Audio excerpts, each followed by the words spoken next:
something, you know? Yeah. It's wild. It's crazy. You want to know what else is crazy? We're now rolling. Oh, that's We're cool. rolling. All right. We've And got we're on. Harry Basil. Harry I love your Basil. band. It's great. You like that? I like that. When's the last time anybody chanted your name? Tell the truth. About an hour ago. Yeah? My partner, Jamie, I don't feel special Jamie anymore. Masada, who owns the Laugh Factory, Right. you know, whenever he calls you or you call him, he repeats your name over and over again. Come so on. He'll go, Harry Basil, ladies and gentlemen, Harry Basil, ladies and gentlemen, Harry Basil, ladies and gentlemen. So I thought this was really cute, Right. you know, to find out he does that with every comic that he talks to. Like he'll go, you know, You Don thought it was Mairera, your special thing. Louis Anderson, ladies and gentlemen, Louis Anderson. We all thought, oh, this is unique, Right. you know. But anyway. That's just his shtick. Yeah, it's his shtick. Yeah. Is he a nice guy? He seems like a really nice guy.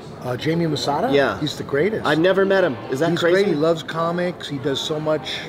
Yeah. He does, you know, I don't know if you know what he does, but, you know, the Laugh Factory's been on Sunset Boulevard since '79. Yep. He does, he feeds the homeless every Thanksgiving and every Christmas. He does? That's And all the amazing. comics come, the famous comedians like Tim Allen will be there serving stuffing. Yeah. and What? Chris D'Elia will be carving turkey. And they serve the homeless and out of work actors or comedians that have nowhere to go.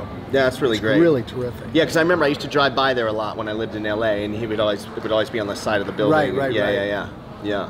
So how did you get involved? really Like, nice. so you did stand up yourself for a long, I've been long a time. stand-up for like 30-something years. I was started at the Comedy Store in Hollywood, and then my first time performing in Vegas was at the Dunes Hotel, which is where the Bellagio is now. It was an old hotel called the Dunes, and the Comedy Store was there. So that was actually the first comedy club with more than like 2 or 3 comedians. There was an actual Comedy Store? There was a Comedy Store in I the main never knew showroom that. at the Dunes, yeah.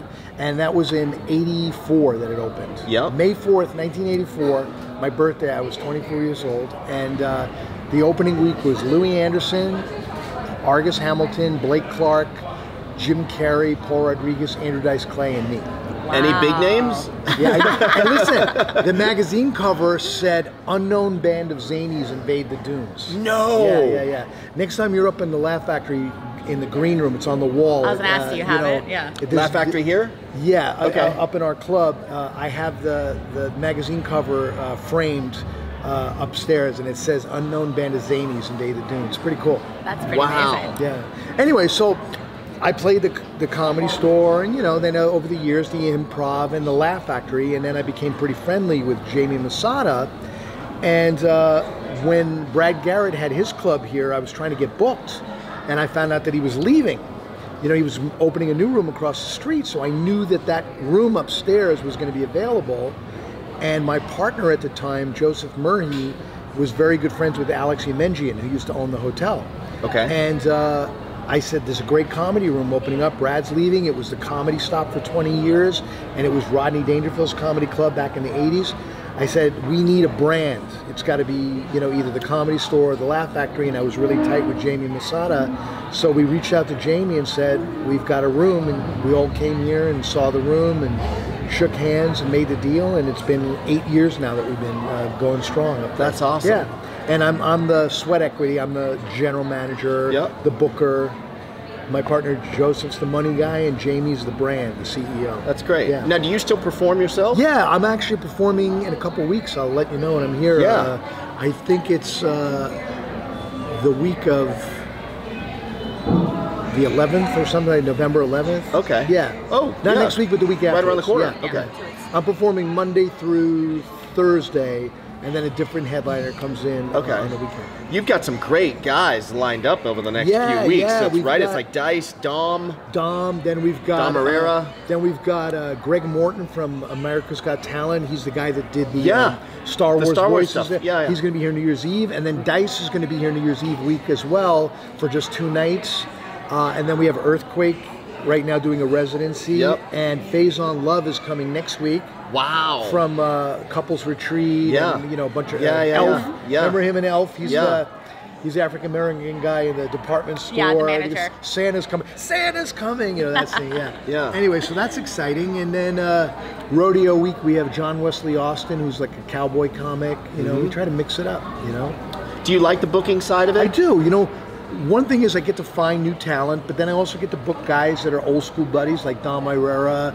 We had what's his name? Lenny Clark, from Boston, who's in, and he's in all the Farrelly Brothers movies. Yep. He's an old friend from the Comedy Store days back in the 80s. So, I get to book some buddies and some new people that I really like a lot. This week we have Kate Quigley. I love Kate. very funny female comedian. She's got a huge social media following, and she's got a really Kate Q funny. Yeah, she's really up and coming. She's actually been on my other show on Action Junkeez a couple years ago. Yeah, I love Kate. She's great. She's ballsy, man. She isn't afraid.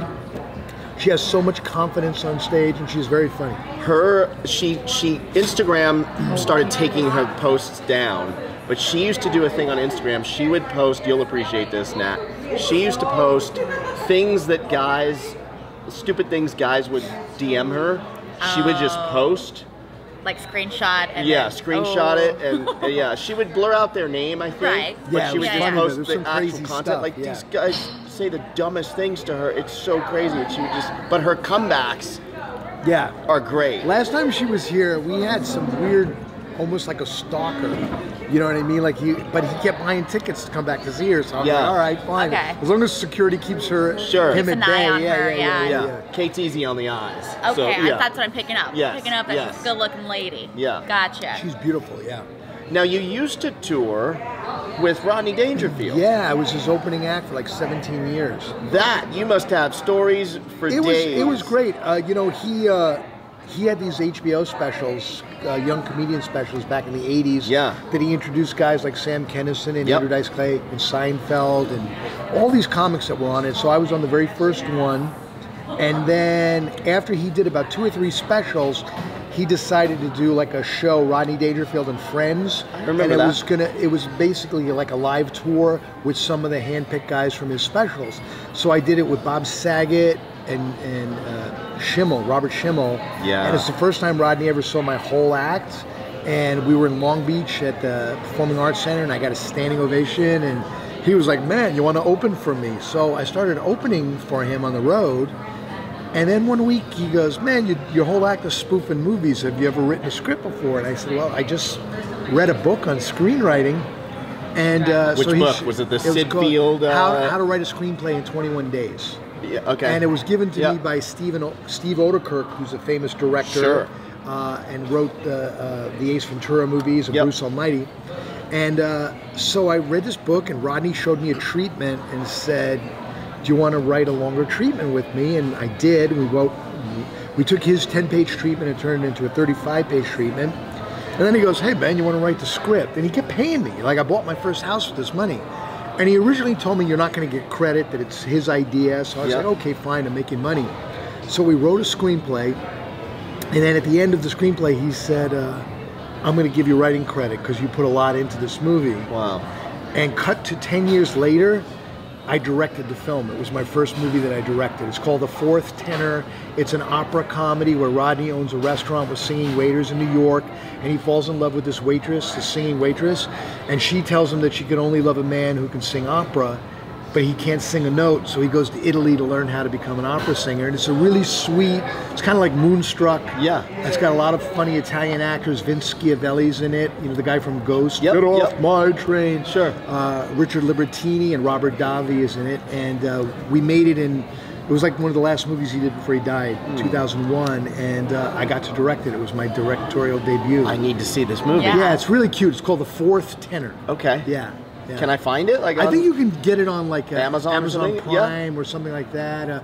But if not, I might have a DVD. I'll bring a DVD and give you a DVD. Yeah, it's really cute. Do you even have a DVD player? I do. I'm very proud of it. Yeah. It's not a typical Rodney Dangerfield movie, though. I mean, he does a lot of one-liners, but it's a sweet, more heart, clean. more. It's like rated PG. I think. Yeah. Wow. Yeah, it's cute. Not a lot of people have seen it. Sadly. Yeah. Yes. Yes. Unfortunately. You should have a screening in your club. You know what? You should have a movie I night. still have a print. I have 2 prints on 35 millimeter, okay? Because we shot it on film. And we shot it in 2001. And we shot a scene in New York. We shot most of the movie on the back lot at Universal Studios, using the New York streets. And, we built sets. And then we went to Santa Ynez, like where they shot Sideways, to use that as wine country in Italy. Yeah. And then we used some stock shots, but we went to New York to shoot some scenes in New York, and we shot down by the Brooklyn Bridge with the World Trade Centers in the background. And Rodney and Charlie Fleischer, the voice of Roger Rabbit. Of course. So He's hilarious. when we had a screening, 9/11 happened right after the movie. So people were watching the movie and you still see the Twin Towers there. And everybody's going, oh, they must have shot this before. Right. So we digitally removed the towers. So we have two prints, one with it and one without it. But the print that you see on, TV or on, streaming is without the towers, Wow. It's kind of sad. Yeah, it is. Yeah. Is it me or has It's you. It's me. Yeah. It's always him. That's It's always talented. me. Yeah. And by the way, I should probably say it's Halloween. Happy Halloween. Yeah. I don't just dress up like this on Trick or a treat. regular. So what are you? You're not Prince today. You've been Prince all week. I've been Prince. I actually went to a store. You look a little bit like Marissa Tomei as a cat. Okay, I see it. A little bit I like actually Marissa see Tomei, it. I'll take that. Yeah. From My Cousin Vinny. Yeah. Yeah. Yeah, it's a great movie. She still looks great. Yeah, she does. She plays Spider-Man's aunt. What is it, Aunt May or whatever? Yep. She's like a hot Aunt May. Iron Man's always, flirting with her. Yeah. No, she's a hottie. Yeah. And you may think I've gone as a Dodger today, but I'm actually What are you? I'm not. The what suspense you is think, killing Natalini. me.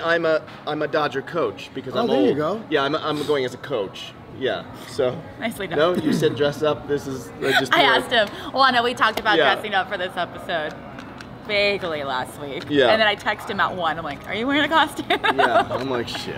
Costume really? We did I This is my costume. did a movie with Rodney called Ladybugs, where he coaches a girls' soccer I remember that team, movie. And then he has Jonathan Brandis dresses up as a girl to play on the team. At the end of the movie, we had Tommy Lasorda played like a coach of a softball team. We called him Coach Cannoli or something like that. Anyway, he kept calling Rodney, like Rodney's name in the movie was Chester, right? But he kept calling Rodney because we're shooting the movie, So we're going.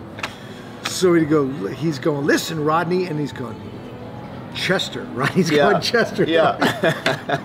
but Tommy Lasorda's not an actor, he's a coach, but he's so used to doing those commercials where they all play themselves, Yeah. Anyway, that reminded me.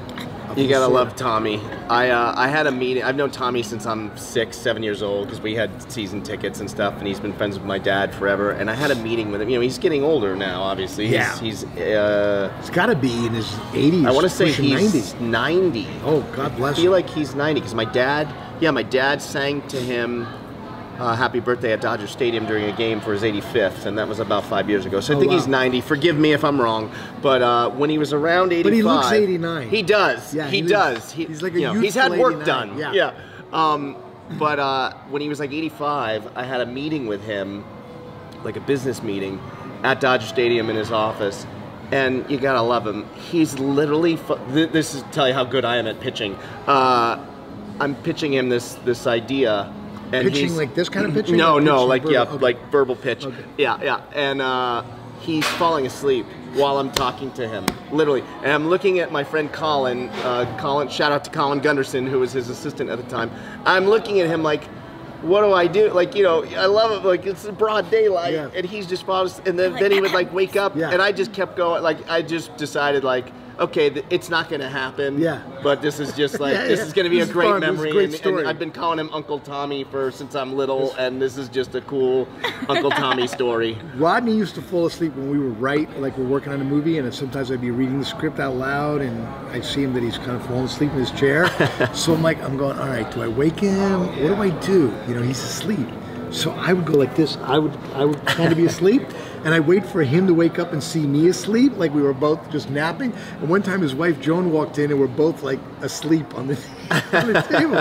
But I once saw Rodney eat a sandwich in his sleep. We were coming back from a gig. I don't know if your dad has ever played Westbury?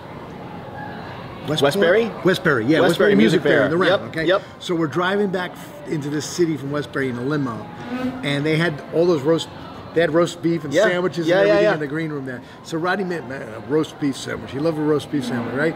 So he's eating a roast beef sandwich. He's falling asleep. And then we'd hit a bump, and he'd keep chewing on the sandwich, fall asleep with a sandwich in his mouth. That's hilarious. I've never heard of Did he that. have like narcolepsy, or did he just? No, but he was just tired. The road you know what I kicks mean? your Like, ass. Plus, Just you likes know, to take lots of naps. Yeah. plus he would be up till like 4 in the morning. You know, he'd go to sleep at 4. Sometimes he would leave me a message and go, Harry, this is Rodney, you know, give me a call. You know me, I'm up 12, 2, 3, you know what I mean? Because those were his hours of a nightclub comic.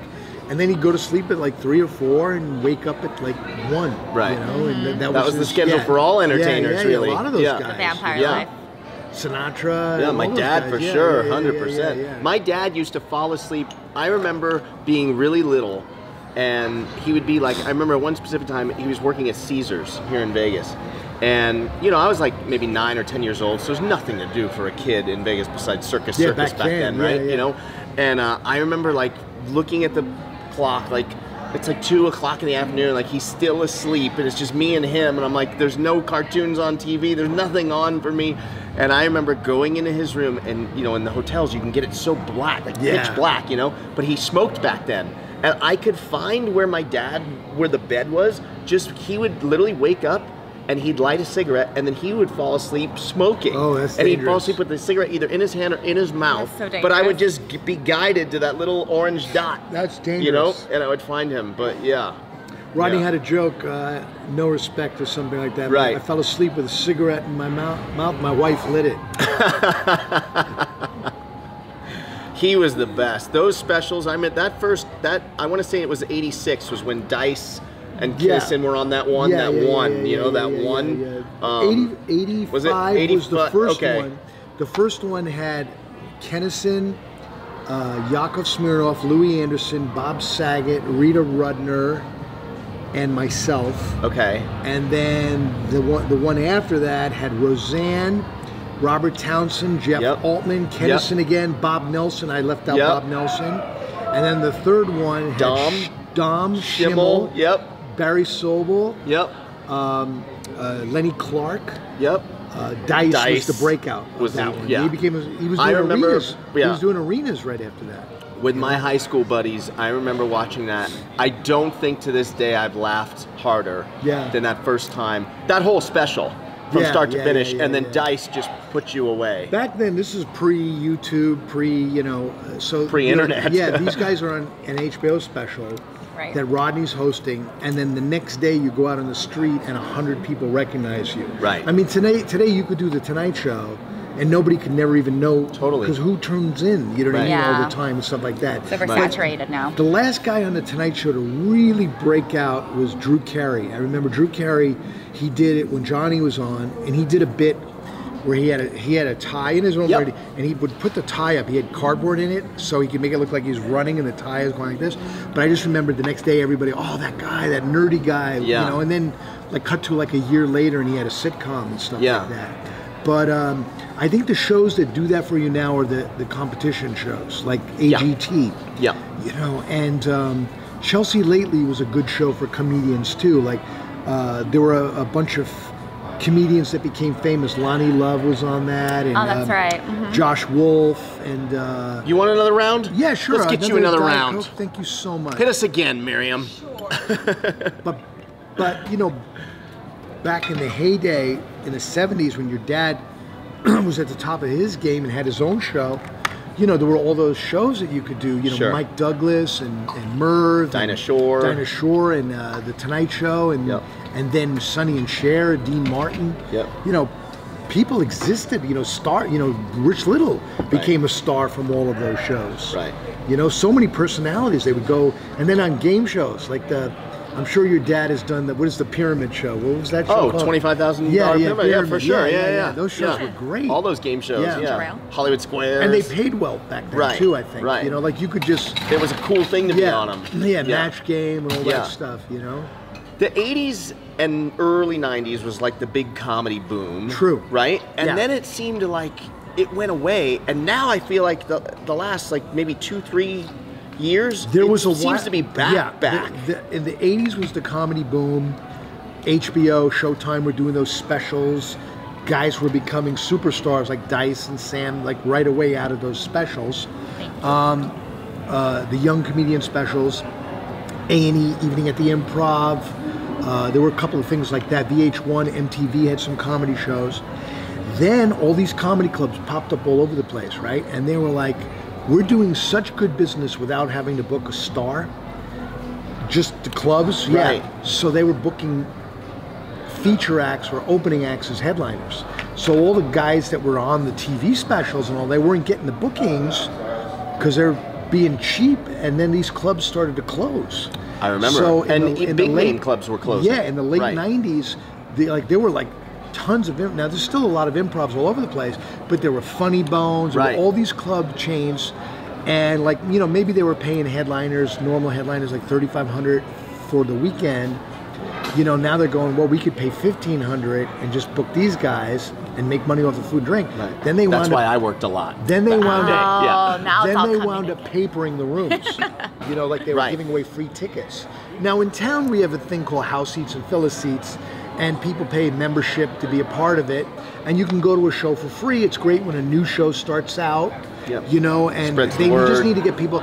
But the thing is, it's a good audience. They're like, you know, like if you don't show up, you get penalized, and then you can lose your membership. So you can count on these people coming. They're going to be a good audience. They're going to laugh. Maybe they won't buy drinks and stuff like that. Right. But it helps fill out the room with your. But on the road, what these clubs were doing, and they still do it today, they paper the room. So they may have a phone bank of 10 people on the phones going, "Hey, you won tickets to the Funny Bone next week.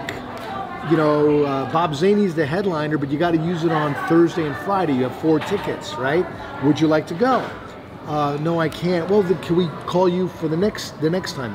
They're going to call them like next week, right? Right. So now they oversell the show. They know that it's a slow week. So let's say the room holds 300. They'll still give away 400, 500 seats because they have a 2-drink minimum. So they're going to make all the money off of the food and the drink. Yep. Now people in town start to go, well, I don't have to buy tickets. They're going to call me. I got free tickets, comp tickets. So a club can ruin a market. Like there were a couple of clubs in Philadelphia that all they did was comp. And then a big chain came in and they wanted to book stars. And the people weren't buying tickets because they're going, well, the other 2 clubs, they gave away tickets. Why would I do Right. that? So that killed a lot of clubs, right? And also Comedy Central and the Hot Channel were out at the same time, and they eventually merged. Yep. So you could see a lot of comedy on TV. This is pre-YouTube, and Yep. people were like, well, we don't have to go out. We could see it on TV. Right. There's the HBO specials, the Showtime special. So there was a while there in the late 90s, early 2000s where comedy clubs took a hit. And then the quality started going up again. And, you know, Netflix and only really Yeah. good comics are getting specials and stuff like that. And when they had the writers' strike and the actors' strike, then it affected everything. Like comedians who used to do theaters years ago, now they're doing clubs. So now Rob Schneider will be at an improv, Right.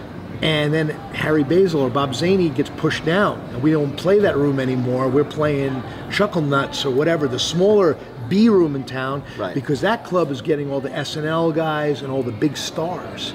You know what I mean? Yeah. So, but it comes back around again because now there's like cruise ships. So there's a whole bunch of guys that just make a living on cruise ships. And years ago, a cruise ship comic was like a hack label. You know, but now Yeah. they have comedy clubs, so they'll book dirty comics. They'll book, you know, Right. so I did a lot that. of clubs, a lot of comics just do cruise ships, or they do colleges, Yep. or then there's casinos, Indian casinos. I know your dad plays a lot of Indian casinos. Everywhere. There's money. That's the bread and butter. I mean, years ago it would just be Atlantic City, Vegas, Yep. and Tahoe. Tahoe. You know, now there's a casino within 50 miles of wherever you live in this country. 100%. And like in San Diego, there's like 3 Yeah. big casinos, Pachanga, but then Verona. Morongo, all those Yep. things. Yeah. So they'll book big stars like your dad or Kenny Rogers, or all of a sudden, you know, Daniel Tosh is there like the week afterwards. Right. So you go, oh my God, who was here last week? Tony Orlando, legend, and now this week it's some hot new comic. You know what I mean? So that's pretty cool. Yeah. So there's always something, you know what I mean? Like right now in Vegas, there's 4 A comedy rooms, right? There's the Laugh Factory at the Tropicana, Brad Garrett at the MGM, Yep. the Comedy Cellar at the Rio, Yep. and Jimmy Kimmel at the Link. Link, So Or those one are the at the Stratosphere. Or no? okay, yeah. Now when I say A rooms, I don't want to get crap for this, but Yeah. those are big brands. Right. Now, then at the Stratosphere, you have the LA Comedy Club. Right, you got the smaller You ones. might have Bonkers at the Palace Station. There's another one. There was one called the Empire Comedy Club that was over at the Palms, you know. Yep. So they come and go. I mean, I'm shocked that the Improv isn't here anymore. That's a big brand. Right. And they were at Harrah's for like 20 years, 25 years. So after we opened, I'm sure we hurt their business. Yeah. And then the Cellar opened, and that, you know, kind of put the nail in the coffin over there. And is it competitive for you? So like if someone plays at Jimmy Kimmel's, Yes. can they play for you? Okay, I'm a comic first, then a booker and club owner second. Right. I'm never going to tell a comedian that they can't work somewhere. The only thing I ask for is 3 weeks front and back from our date, because I put billboards up. So Right. it's embarrassing if all of a sudden you're advertising a guy here and he's across the street. Which is actually Right. the same stipulation for people like my dad. You know, Yeah. if he's at South Point, Well, that's actually I think it's 90 days South for him. Point, yeah, but like sometimes they want you to be loyal to that hotel. If Sure. they give you more, you Right. know. I would never do that to anyone. I just, like I said, because we advertise, and to me it looks like lazy booking too. Yeah. You know, like if, oh, we just saw the same guy for free over at that club. They come, Right. you know what I mean? Right. So, but now the local acts, like the hosts and the features, I let them work, you know, where, you know, even if it's the week before, the week afterwards. You know, again, I'm not going to tell a guy he can't make money. Right. I mean, yeah, I've had guys call me and say, hey man, I just got booked at the Cellar, and I've been trying to get in there for like a year. It's the same week that I have you. Do you mind moving my date? And I'm like, no, it's like 6 months away. Yeah, I'm happy you got in there. You know what I Right. mean? I'm happy Because for the you guys. understand the grind. Yes, Right. yes. And there's guys that are my friends, and I want them to work. Right. You know? It's tough today. You know, there's comics who are calling me and like, hey man, I'm having trouble making my rent. If you got anything coming up, I'll even feature or host. And these are headliners. Yeah, and I say, well, look, don't host. You know what I mean? Right. And don't host at another club as much as you need the money, because then it's tough for me to headline you if you're hosting across the street. You know what I mean? Right. Hold out for the, you know, it's Right. one thing to, you know, if you want to feature, I'll book you as a special guest star and put your photo on the artwork too, which I've done with some guys, you know what I mean? So they get to pick up a third week or something. Right. Because now there's just so many new guys. Like a guy called me today, and I was like, how did this guy get my number? So he goes, hey, my name is so-and-so, I'd love to play your room. So I Googled him, and I saw YouTube footage, and he's funny. I was Yeah. like, this guy's great. I called him back right away. I said, hey, I have a fallout. It's a host, but it's a way of getting you in the room. You're working with 2 other really great acts. So he's coming in like 2 weeks. He's going to be here. And it just happened, Yeah. him calling me out of the blue, you know? It doesn't always happen that way. Right. No. Normally I would say, hey, who gave you my number, you know? Right, and back in the day, they had to like FedEx you a VHS tape, God. right? Like you'd come into the office and you'd have like 12 FedExes, I right? just, It I used just to be cleaned out my expensive. garage. I threw out a bunch of headshots. Headshots and Like, tapes what was I and- thinking? right, yeah, right, right. cassette tapes, and Oh, then yeah. DVDs made it a little easier. Right. Now, you could just text a guy. A guy can text you, and all of a sudden you're looking at a clip. Right. Mm-hmm. Now, people would say to me, is it harder today or easier, to make it in this business? I say both, because like we talked about the Tonight Show or the HBO special, you could be on one TV show and then everyone recognizes you the next day, your ticket sales go up, and then somebody offers you a development deal and you have a series. Tim Allen was in the Just for Laughs festival in Montreal. He killed. Next thing you know, that same year he wound up getting an ABC deal and had, his TV series, right? But today, somebody could become a star with this. Right. You could all of a sudden become an internet star, Right. or Instagram and whatnot, or shoot yourself and then send it to someone. I watch, Stranger Things, and you look at the making of. Yeah. All those kids were cast by a iPhone audition. Really? They're from England. Their parents filmed them Yeah. doing the lines, and then they got brought over here and had callbacks. So you see that all the time. You know, Interesting. it's amazing. Yeah. You know, this is a movie studio. Yeah. Have you had it? Go ahead. What were you gonna say? No, I get asked to do slates if I do a casting. They'll be like, hey, can you give She's me a this? dancer also. Oh, okay. I'm a dancer, and then I'm dabbling into doing commercials and acting a little bit. Not like full actor, but just like one-liners and stuff like that. But they'll ask me like, here's your lines, slate it for me, send it to me. and then the producer or the Yeah. casting director casts that way now. It's amazing. You don't even have to show up. You just send your resume, your pictures, I everything's remember, electronically. yeah, about 4 years ago, there was a comic that we had, and he goes, "Oh man, I have an audition. Could you do me a favor and help shoot me?" I was like, "Okay." I went up to the room and I realized, okay, this is it. Now I've directed a bunch of movies. Most of the movies, when I looked at tape, it was shot, from a tripod, camera like this, and it's in a casting office, and you hear the casting director reading the lines and like that. Now it's somebody's mom or dad doing it, or friend doing it. I have a friend, Bill Dawes. He's a great comic. He's one of our headliners. He needed to read opposite a girl. He called an escort service and had her That's hilarious. read the lines. And paid her. I said, well, yeah. I said, wouldn't that be hysterical? Give him my number too. Wouldn't that be hysterical if she got cast and you didn't? You know what I mean? God. And she's just an escort? Yeah. And she's like saying, funny. "Do it again, I don't believe it." You know what I mean? Like she's giving him critique. That's the funniest thing I ever heard. Have you had anyone with like just huge social media followings that want to do stand-up, have no experience, reach out to you and say like, "Hey, I've got 800,000 followers." Like there was this one social media star, I never heard of them before. She plays comedy clubs like on a Sunday or a Saturday at 2 o'clock. They give her the room for free. She gets the 100% of the door and merch sales, and then the club has a 2-item minimum. Yep. Well, they reached out to us, and the Long Beach Laugh Factory had her. They sold it out. She has fans here, a fan base here, but we couldn't do it because the box office company takes a $9 fee. You know what I mean? Okay. And then they have to control the box office, and we don't have the bar. The hotel does. So there's nothing for us to make off of it. Got it. You know what I mean? So it's hard to do those type of shows here.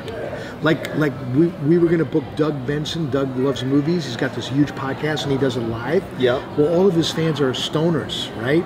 So he never wants his ticket to be over $20. But if we say, okay, it's $20, but then the box office takes a $9 fee, there's no room to make money for something like that. So we're limited. We're limited for that kind of stuff. But Tommy T, who produces Earthquake and produced Bruce, he brought in this guy named DC Youngfly. Okay, so DC Youngfly he's a comic, but he's a social media star. He's got 8 million Instagram followers. Wow. We promoted him 3 weeks out, and he sold out. Right. And but the tickets were expensive. Because we have VIP, Golden Circle. So the tickets went from like $49 to $69. And he sold out, so everybody made money. They paid us rent, and that will work out. But I was amazed at his social media following, and how it could sell tickets. And he was funny too. And he did just a regular. He did 20 minutes. He did 35, 40 minutes, and then he had 2 guys go up before him. So it was a 1 hour, 5-minute show for 4 nights. So he was excited. He posted every day, "Hey, I'm in Vegas." He was showing the billboards, the marquees and everything. "This is my residency," He's an African-American guy. I hope I'm not like doing this stereotypical character, but he's a real, No, I get he's it. a lot like Chris Tucker. He's very high energy and real urban. Yeah. I should have said that up front before I started to No, do an impression They of the get guy. it. They know. Like if I was to say, "Oh yeah, Jerry Bednow, he used a guy from 40-year-old Virgin, the Indian guy." Now you're a good Indian guy. Yeah. Well, thank you. It's an easy impression. You did before we started rolling. You did one of my Yep, there he is. I just saw The Irishman. With Al Pacino, Harvey Keitel, Ray Romano, Robert. Not one Irishman in that movie, but it's called The Irishman. Wait, Anyway, did you go to the premiere? I went to a SAG screening in LA because I'm on the SAG nominating committee, and they spoke afterwards, and it was freaking awesome. My buddy Randall great. is the producer on that. Randall Emmett. Oh wow! Yeah, it's a really good movie, and they did Q&A afterwards, and we were so close you could reach out and touch them. But I'll show the audience how close we were to Pacino. That movie got a 100. Yeah, it's awesome on Rotten Tomatoes. Oh, really? That's that's close. I mean, that's 2 legends right there. You see that? Pacino and De Niro. Pacino plays Jimmy Hoffa. It's the best role he's had in years, and his performance is amazing. I think he's going to win Best Supporting Actor. Yeah, they're all. You're hearing it here first. Uh-oh. Al Pacino, Best Supporting Actor for The Irishman. Do you think could it win Best Picture too? It's going to win Best Picture and Best Director too. Really? Best Screenplay. Yeah. It's that good, isn't it? What's his name's going to win Best Actor from The Joker? Joaquin Phoenix. Oh, yeah. Have you seen it? Oh, right. And I haven't seen it, but I heard that Renee Zellweger is great as Judy Garland. So I haven't seen that either, but I want to take my mom to that. She'll probably win Judy. And then I saw Little Women, and after that screening, Greta Gerwig, the director, she also did Lady Bird, and the star of Lady Bird, she was in it, and Meryl Streep and Laura Dern spoke afterwards. You're still a big movie guy. And then last Saturday, I saw. Memory. I'm like, I saw It's a Beautiful Day in the Neighborhood with Tom Hanks talking after. So you've seen it? Last week, I saw all these movies last week. So last week I saw 5 of the greatest actors of all time talk after their movies. Oh, that's neat. Yeah, it was neat. And Tom Hanks was great. He's so good. I would love to meet him. And he's a big contender for supporting actor too, because I think that role, Mr. Rogers, is it's in the supporting category. Really? Yeah. Because there's another character who's the lead. Oh, okay. It's kind of like, did you see that movie on HBO about Hervé Villechaize? No. Okay, it's a really good I movie. loved it. Armie Hammer plays a reporter who spent a weekend with Hervé Villechaize to write a story. Real quick, before your time once again, Yes. She's young and doesn't watch television. There was a show called Fantasy Island. Okay. I heard of little this. person. Let me get in trouble. I've Yes, heard thank you. of I almost got in trouble. Thank you. A little person. Yes, I almost used the M word. Hervé Villechaize, he was a French little person actor, and he played a sidekick character called Tattoo. And The plane. yeah. And How was that? he would. The plane.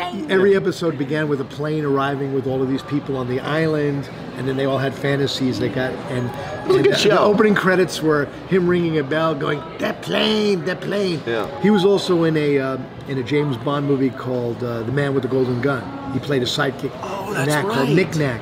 But anyway, so they did a movie with him on HBO about this young reporter. This is in the 80s, spending a weekend with him and writing a story about his life, and then he wound up committing suicide, shot himself. And then the article came out. This is about a real life reporter who wrote for Esquire magazine, who's a very jaded, dark kind of personality, and he's given this fluff piece to write a story on Mr. Rogers. And he doesn't want to do it, and he's just thinking this guy can't be for real.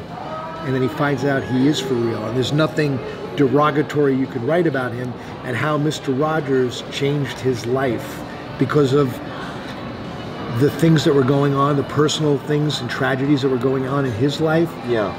The goodness of Mr. Rogers affects being his friend, and doing this interview totally affects his life. And it's such a sweet, uplifting movie. Yeah. With a great performance by Tom Hanks as Mr. Rogers. I can't wait to see that. Yeah. Tom Hanks they said, what was the hardest thing about making this movie? And he goes, doing the opening where I have to sing the song and take off my jacket and put on the sweater and take off my shoes and put on the slippers. It's a beautiful day in this neighborhood, a beautiful day for a neighborhood. And then he goes, you can't curse on this, right? You can, sure. He goes, I'm going to say something a little anti-Mr. Rogers right now. The toughest thing was putting on those fucking shoes. Before the song ends, because the song is so quick, and you got to smile and do this. And he said they made the shoes like double size, so he can just slip them on. Right. Always good to be. Right there. Remember how he takes "It's a Beautiful Day in This Neighborhood," and he had to nail it. And the thing is, Mr. Rogers, I think he did it live every time. I think you're right. Because he would go right into the dialogue what the show was about, and you go. And I'm sure people were probably saying, Fred, why don't we just use the tape and then cut to you? But also he aged, so you can't all of a sudden see him doing it when he's like 40, and then cut to him doing it when he's like 50. Right. But it was great to hear him talk about the movie and stuff like that, and playing the character and getting into that frame of mind. I can blow your mind right now. You probably don't know that Tom Hanks started out as a comedian. No. Yes. No. No. No? He said He no. did stand up. No, he did stand up for the movie Punchline. No. Mm-mm. Really? I'm gonna beg to differ. Okay, maybe he tried it. Now I need to look it up. I'm pretty sure he started as stand-up. I don't think so. I think he was a stage actor. Now I gotta look it up. He was a stage actor. I gotta look it up. He was a stage actor and did some commercials and was in a horror film, and then wound up getting Bosom Buddies. Right. Yeah, and then after Splash and Bachelor Party, and his star was on the rise, he got the movie Punchline with Sally Fields, which I remember he had that. to be a stand-up. Right. And he would go to the Comedy Store and the Improv with Barry Sobel, and Barry Sobel is still good friends with him, and Barry was like his mentor with his stand-up, helped him with his writing, and helped him with his stage persona, But I had never heard about him being stand-up before. All right, maybe I have to Now, fact check. Pacino, I gotta fact you're check gonna that. have to. Pacino tried stand-up. He tried stand-up, but back before Rodney opened Dangerfields, the only comedy club was the Improv in New York City. Yep. And then Catch came.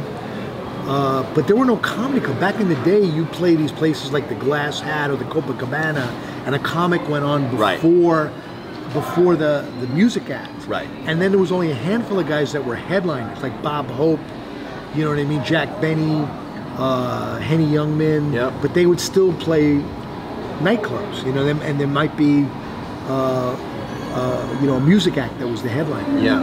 Henny Youngman. Yeah. King of the one-liner. Rodney loved Henny Youngman. He was inspired by Henny Youngman.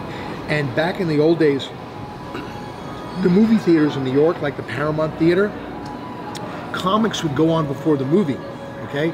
So like Martin and Lewis would go, and Dean Martin and Jerry Lewis would go on before one of their movies. They would do like maybe a 20-minute stand-up set. And then the movie would be over, and then they would do the next screening. And they couldn't get the audience to leave when Dean and Jerry were there because they were just such huge fans. So Dean and Jerry would have to go in the alley and perform out the window. So somebody would run into the theater and say, they're outside. That was their way of clearing the house to sell tickets. No one wanted to leave. You know what I mean? They would stay. So Rodney went to see some bad movie 3 times so he could see Henny Youngman perform live, when he was young. It's funny to think that Henny was older than Rodney, you know what I mean? But I guess maybe by 15, 20 years or something like that, I know it's hard, but in your opinion, if you had to name a top 3 comedians of all time, who's your top 3? Well, you could be in this category too, right? this is what's always on the list. Yeah. Okay. Every list that you'll see that they'll say the top, they'll always say Pryor, Carlin, and then they may throw in Chris Rock or Jerry Seinfeld. You know what I mean? That would be Eddie. Eddie was a good comic, but he's not still doing it. So to me, that's not. He had his, and he was hysterical, and his specials were great. Right. But I put Cosby above him, even though he's a fallen star. Cosby was Eddie great. kind of did the Barry Sanders. Yeah, right. I would say the top 5 comics of all time, is definitely Carlin. Not in this particular order. Yeah. Carlin, Richard Pryor. I'm going to put Rodney up there because I just think Rodney's a great one-liner comic who also went into movies and was able to take his jokes and stick them in his dialogue. Right. There's only a handful of guys that could do that. Groucho Marx, Billy Crystal. If you watch a Billy Crystal movie, you'll hear these one-liners and you go, oh, that's like out of his stand-up act. Oh, and definitely Robin Williams. I put Robin up there too. So you got Richard Pryor, George Carlin, Robin Williams, Rodney Dangerfield, Jerry Seinfeld. And then I would say Chris Rock. Yep. Eddie's a little further down. I love Gary Shandling. I think Gary Shandling was great. Yeah. He was great. He was really great. Johnny Carson was a stand-up and a TV personality, but didn't go on tour a lot and do his act, out on the road. Your favorite host ever, though, for a talk show is Johnny, right? Him, and then David Letterman, right behind him. Yeah. I love Letterman. Did you ever see when Letterman had, I think, heart surgery? Yes, and he Vince had some guest Vaughn hosts. Stepped in for 1 or 2 nights. Yeah, and a lot of he people was great. did. Yeah, but Vince Vaughn? Yeah. Really? Back in the old days, when Johnny Carson hosted The Tonight Show, he used to take off a lot. Okay, So there would always be guest hosts. I'm sure your dad's guest hosted before. He didn't. He was on the show when Freddie Prinze guest hosted. Okay. Yeah. So there would be guys like, okay, the top ones towards the end of Johnny Carson's career were Joan Rivers, Jay Leno, Yep. and then David Brenner. Okay, those were the top. Brenner, those were the top 3 guest hosts, and there was talk that Joan Rivers was going to take over. Right. But then they wound up giving the show to Jay Leno. But Letterman, who was on after Carson, had his own show, produced by Johnny Carson Productions. He wanted the Tonight Show, and they wound up giving it to Leno. So Dave wound up quitting NBC, his late night show, which wound up becoming the Conan O'Brien show. Right. And now it's James Corden? I think so. No. The other Seth guy. Meyers. Now it's Seth Meyers. Yeah. Okay, and then Dave went over to CBS, and he went against Leno. No one's ever gone against Johnny Carson. Like, they tried, but they failed. You know, a couple of other people tried to go in that 11:30 spot. And even Joan Rivers, when she knew she wasn't going to get the Tonight Show, she knew that it was going to be Jay Leno. Fox made a deal with her. Right, I remember. And she went against, and Johnny worked even harder to bury her because he was pissed off. The only person to successfully go against Johnny Carson was Arsenio Hall. Right. And what Arsenio did was he created his own audience. Right. He didn't try to steal from Johnny. So the Joan Rivers show wound up becoming the Arsenio Hall show. Right. What happened was they canceled Joan, then they just put some guest hosts in there. Louis Anderson did it for a while. Then it wound up becoming John Mulrooney for like maybe 6 months. Oh my God, how do you remember this? And then it wound up His becoming memory is Chris Spencer. insane. Chris Spencer. I know Chris And it was Spencer. produced by, God, what's his name? Quincy Jones. Okay? So they called it something else, and then eventually it became the Arsenio Hall show. And Arsenio created a whole new audience of, I guess it would have been millennials for that time. Sure. Young people tuned in. Yeah. You know, Bill Clinton was on and played the sax, saxophone yep. and everything. So Arsenio's numbers were great. And when Jay Leno went on the air, Jay was only making like 2.6 million a year or 4 million a year, and Arsenio was making 9 million because he had an audience, you know, and he also had his you know, the commercials, sponsors and stuff like that. So it's pretty wild. And now there's just so many shows. It's like, you know, Kimmel eventually on ABC. Nobody ever wanted to take I forgot what the news show was that was on Channel 7. You know, they would always show a murder. Nightline. Dateline. Yeah, Dateline. They were like, well, we can't move Dateline. It's such a high-rated thing. Right. And then, again, eventually they moved it because then you had CNN, MSNBC, so network news was not as big as the cable news. It's amazing how everything pushes everything and shuffles everything all around. Yeah. I've obviously had a lot of coffee. No, you've been fantastic, man. I could sit here all day with you. I mean, I can't believe I'm just yapping away. No, I had this a was meeting great. At Starbucks. Listen, I woke up at 7 this morning, took the dogs out, had my coffee at home. Then a buddy wanted to meet at 11 in Henderson. I had like a coffee there, 2 Diet Cokes. I'm flying like a kite. it was incredible. I wish we could do more. If I had breakfast, I would need a toilet right now. Oh my gosh, it's so funny. Do you love living in Vegas? I like it. You know, I miss LA. Like when I go back for those screenings, Really? I miss that. I miss, because you got to realize when I lived in LA, I made movies. I was a writer, director, and I miss that part. Unless I can get some production going here. And then my son is there, and we have a lot of friends. You know, I lived there for 30 years, you know? Yeah, I mean, I grew up there. But the cool thing about booking guys is I get to have my buddies. Like Dom is coming next week. Right. So we'll hang out at the club every night when Dom Herrera is here. Can we get Dom on here? Yeah, we'll Would he bring do him it? down. Yeah, he'll do it. Oh my God. Wait, even if we have to go to him, even if we have to go to the dressing room, What day do you tape? we'll move the day. Okay, he comes in on Tuesday. Maybe we can get him on Wednesday. Oh man. Yeah, totally. I'm in. Are you here Wednesday? I mean, I'll do without you. I mean, it's that important. It's that important. He's staying here. Damn. He's staying Love at it. the hotel. Dom Herrera was one of my all-time favorites. I mean, There's another guy. You're geeking out right now. Hilarious. One of his best friends is performing with him that week. His name is Mike Saccone. He actually won Star Search. He's a good guy too. Okay. If you want to have the two of them. Yeah, I would you love know, it. Yeah. I would love it.